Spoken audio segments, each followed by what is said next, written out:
नमस्कार, मैं हूं रविंद्र जैन और आप देखना शुरू कर चुके हैं सबकी खबर। मध्य प्रदेश में भारतीय जनता पार्टी का एकमात्र विधायक है जो पार्टी छोड़कर कांग्रेस में गए हैं और वो हैं शिवपुरी जिले के कोलारस से वीरेंद्र रघुवंशी। वीरेंद्र रघुवंशी के कांग्रेस में जाने के बाद अब इस सीट पर भारतीय जनता पार्टी को नए प्रत्याशी की तलाश है और इस पर अब दावा ठोका है सुरेंद्र शर्मा जी ने।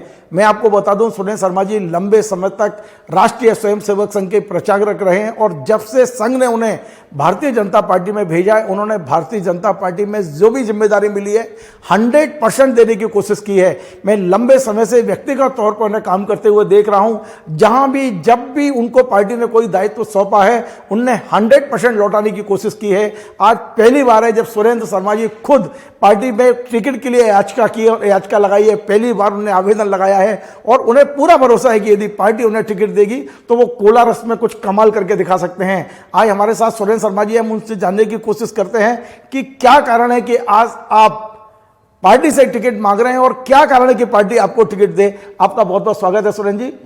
सुरेंद्र जी, पता चला कि आप भारतीय जनता पार्टी से टिकट की दावेदारी कर रहे हैं। बिल्कुल, जब चुनाव है तो भारतीय जनता पार्टी के जो 18 करोड़ सदस्य हैं सबको टिकट मांगने का अधिकार है और उस नाते मैंने भी अपनी इच्छा पार्टी के सामने व्यक्त की है। अगर कोलारस से पार्टी मौका देती है तो निश्चित तौर पर कमल खिलाने में मेरी भी एक महत्वपूर्ण भूमिका हो सकती है। लेकिन ये कारण क्या है जो पार्टी आपको टिकट दे? कुछ मुद्दे तो हों, मतलब ये मैं मानता हूं कि आप पार्टी के समर्पित, अनुशासित और बहुत ही मतलब आपने जो रिजल्ट दिए हैं वो मैंने खुद देखे हैं अपनी आंखों से। मैं कोई झूठी तारीफ कभी अपने चैनल पे करता नहीं, मैंने आपको काम करते हुए देखा है। लेकिन फिर भी कोलारस से आपको पार्टी टिकट क्यों दे? देखिए, मेरा जन्म कोलारस के मड़वासा गांव में हुआ। प्राथमिक शिक्षा वहाँ हुई, बाद में शिवपुरी में पढ़ाई हुई और 1998 में संघ का प्रचारक निकल गया। प्रचारक भूमिका से फ्री होने के बाद मैंने अपना कर्म क्षेत्र कोलारस को ही बनाया और 2018 का जो उपचुनाव था वहाँ से मैंने कोलारस क्षेत्र विकास के प्रयास किए। उसके पहले भी छोटे छोटे मुद्दे वहाँ के उठाते रहते थे, कभी रेल का मुद्दा हो, कभी विद्यालय का मुद्दा हो। और 18 के उपचुनाव के बाद फरवरी जो आप सबने देखा था, कोलारस में महाविद्यालय का विषय हो, बदरवास तहसील का विषय हो, रन्नौत तहसील का विषय हो, रन्नौत महाविद्यालय का विषय हो, वहाँ बांधों का विषय हो, वहाँ सड़क का विषय हो, वहाँ पुल पुलिया का विषय हो, कुल मिलाकर एक विकास का एक खाका उस विधानसभा में खींचने का हमने प्रयास किया। और माननीय मुख्यमंत्री जी शिवराज सिंह चौहान के सहयोग से और मेरे प्रयास से वहाँ लगभग 100 करोड़ के विकास काम हमने उस समय करा दिए थे जो आज फलीभूत हो रहे हैं। अभी 3 महीने पहले ही वहाँ अनंतपुर से लुकवासा रोड का लोकार्पण हुआ है। 2 महीने पहले मैं अभी स्वयं उसमें गया था, रन्नौत के महाविद्यालय का लोकार्पण हुआ, तहसील का भूमि पूजन हुआ। तो एक विकास की परिकल्पना जो हमने कहा ना, भगवान राम ने जो कहा है कि जननी जन्मभूमि से स्वर्गादपि गरियसी, माता और पृथ्वी मातृभूमि स्वर्ग से भी बढ़कर है। तो मेरी मातृभूमि का जो कर्ज है, जिस मड़वासा से मैं दिल्ली भोपाल तक पहुंचा हूं, उस गांव को, उस तहसील को और उस विधानसभा को मध्य प्रदेश में एक मॉडल बना सकूं, ये मेरा प्रयास। इसलिए मैंने आग्रह किया अगर पार्टी मौका देती है तो निश्चित तौर पर मध्य प्रदेश की नंबर 1 विधानसभा कोई होगी तो कोलारस होगी। हाँ सुरेंद्र जी, एक बात और है, कोलारस के बारे में जब हम बात करते हैं तो एक बात निकल के आती है कि यह जातिगत समीकरण बड़े हावी हैं। चाहे वो यादव की बात की जाए, रघुवंशियों की बात की जाए, हालांकि वहाँ से देवेंद्र जैन भी एक बार विधायक रह चुके हैं। तो जातिगत समीकरण आपके पक्ष में है कि नहीं? क्योंकि पार्टी आजकल ये भी बहुत देखती है कि पहले जातिगत समीकरण देख लिया जाए, पहले जन्मपत्री मिलाई जाती थी, आजकल जाति समीकरण मिलाए जाते हैं। निश्चित तौर पर भारत की राजनीति में जातिवाद एक प्रमुख मुद्दा है, लेकिन मैं तो राष्ट्रवाद की बात करता हूं, ना जातिवाद ना समाजवाद, सबके ऊपर राष्ट्रवाद। और मुझे भरोसा है कि कोलारस में जो 2,88,000 मतदाता हैं, सब समाज का, सब जाति का मत और आशीर्वाद मुझे मिलेगा। हम तो संघ की प्रार्थना में, संघ में गीत गाते आए हैं, पथ का अंतिम लक्ष्य नहीं है सिंहासन चढ़ते जाना, सब समाज को लिए साथ में आगे है बढ़ते जाना, सबके साथ सबका विकास और सबका विश्वास, ये नरेंद्र मोदी जी ने कहा है। और आगे जो कहा कि सबका प्रयास, तो कोलारस में कमल खिलाने में सभी जातियों का, सभी वर्ग का और सब क्षेत्र का सहयोग मिलेगा, ऐसा मुझे विश्वास। एक और बहुत महत्वपूर्ण सवाल है, मध्य प्रदेश में अब हमने देखा पिछले 20 साल में अधिकांश विधायक कांग्रेस से तो बीजेपी में आए पर बीजेपी के कांग्रेस में नहीं गए। एकमात्र कोलारस है जहां के विधायक ने छलांग लगाकर कांग्रेस ज्वाइन की है। कारण क्या रहा? वीरेंद्र रघुवंशी के सामने ऐसी क्या परिस्थितियां हुई कि वो मजबूर थे या कुछ और कारण था? देखिए, बीरेन जी से मेरी बहुत अच्छी मित्रता रही और उनके चुनाव में जितना मेरा बेस्ट दे सकता है, जो आपने कहा कि सर्वश्रेष्ठ देने का मैं प्रयास करता हूं, दिलो जान से हम लगे और उसके बाद हमारे संबंध बहुत मधुर रहे। मैंने जिसका उल्लेख किया, रन्नौत के तहसील भवन का भूमि पूजन और महाविद्यालय लोकार्पण, उनके जाने के 15 दिन पहले हम दोनों साथ थे और बीरेन जी ने विकास के काम भी वो बहुत किए हैं। माननीय शिवराज सिंह जी ने, जैसे मैंने कहा कि हमने भी कराया, तो उन्होंने प्रयास किए, तो ये तो शिवराज जी तो देने वाले हैं, तो सब कुछ दिया उन्होंने।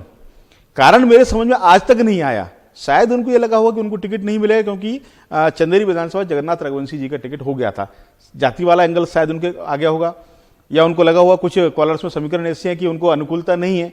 पर मुझे ऐसा लगता है कि बीरेन जी को धैर्य रखना चाहिए था, समय का इंतजार करना चाहिए था। हो सकता है उन्हीं को टिकट मिलता, और टिकट नहीं भी मिलता तो भाजपा में तो जिसको विधानसभा का नहीं मिलता उसको लोकसभा का मिल जाता है, जिसको लोकसभा का नहीं मिलता वो राज्यपाल और राष्ट्रपति बन जाता है। ये तो भाजपा है, ये तो कार्यकर्ता की चिंता करती है। पर आपका समर्पण कितना है, आपकी प्रतिबद्धता कितनी है, आप संगठन के प्रति किस भाव से काम कर रहे हैं। संगठन छोटी छोटी बात देखता है, यहाँ तो चाय बेचने वाला। लेकिन देखिए सुरेंद्र भैया, आपको एक बात मैं बता देता हूं, आप इस बात को मुझे पता है ऑन कैमरा स्वीकार नहीं करेंगे, लेकिन सीपरी और गुना में जो भारतीय जनता पार्टी का कार्यकर्ता है वो पिछले 3 साल में जिन परिस्थितियों से गुजरा है, क्योंकि जिन लोगों को पिछले 30 साल से 20-25-30 साल से आप लोग विरोध कर रहे थे, जिनसे आप लड़ रहे थे, वही आपकी छाती पे, वही आपके सिर पे आके बैठे हुए हैं। ये भारतीय जनता पार्टी के कार्यकर्ता का सबसे बड़ा दर्द है।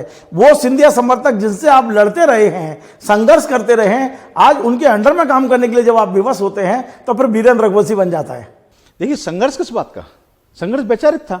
जब वो विचारधारा से हमारे साथ आ गए, दूध में जिस प्रकार से शक्कर घुल मिल जाती है, उस प्रकार सिंधिया जी उनके लोग, और मैं तो कई बार आश्चर्य करता हूं, मुझे इस काम करते करते 30-35 साल हो गए, जब मैं सिंधिया जी को नजदीकी से देखता हूं, मुझे लगता है ये तो मुझसे ज्यादा इनका समर्पण है, मुझसे ज्यादा इनकी वैचारिक प्रतिबद्धता है। तो ऐसा कुछ भी नहीं है। हाँ, राजनीतिक स्वार्थ इनको लगता है कि किसी कारण से प्रभावित होंगे। अगर हमारा स्वार्थ नहीं, हमारा उद्देश्य बड़ा है, तो हमारा मन भी बड़ा रखना पड़ेगा, हमको अपना लक्ष्य भी बड़ा रखना पड़ेगा। जब लक्ष्य बड़ा होता है तो छोटी छोटी बात कोई मायने नहीं रखती। देखिए सुरेंद्र भाई, मैं आपको बता दूं, जो मेरी जानकारी है, बीरेन रघुवंशी को सिंधिया जी से दिक्कत नहीं थी।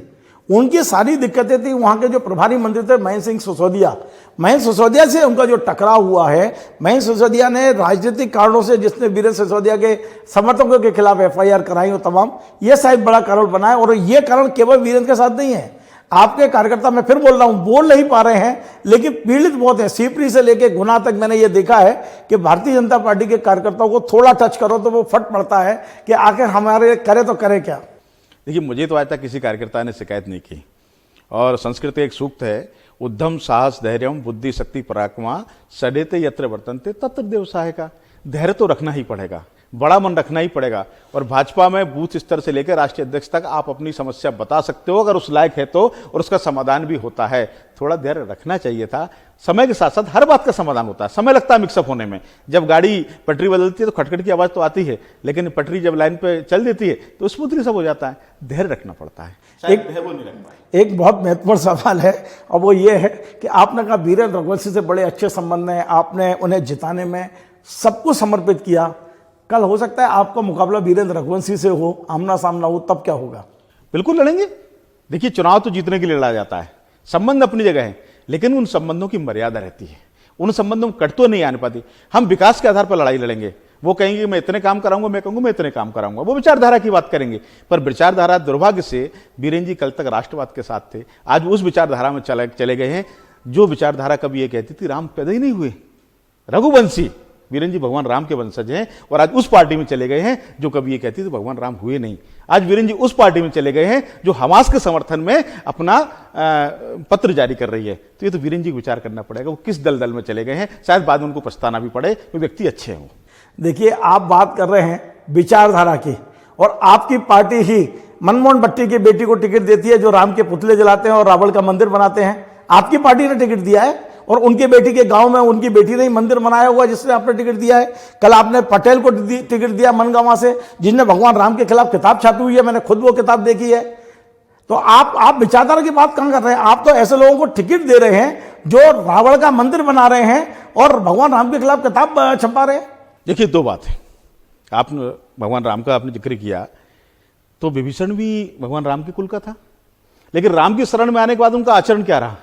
भारतीय जनता पार्टी में आने के बाद व्यक्ति, पहले उसने कुछ भी किया हो, एक समय के पश्चात उसकी विचारधारा देश के प्रति हो जाती है। उसका जब समर्थन होगा तो शिवराज सिंह चौहान या भारतीय जनता पार्टी के साथ होगा, नरेंद्र मोदी के साथ होगा, राम मंदिर बनाने वालों के साथ होगा, राम मंदिर के विरोध करने वालों के साथ नहीं होगा। बीजेपी में आ जाए वो शुद्ध हो जाएगा। बिल्कुल, क्योंकि देखिए आपकी व्यापक विचारधारा क्या है।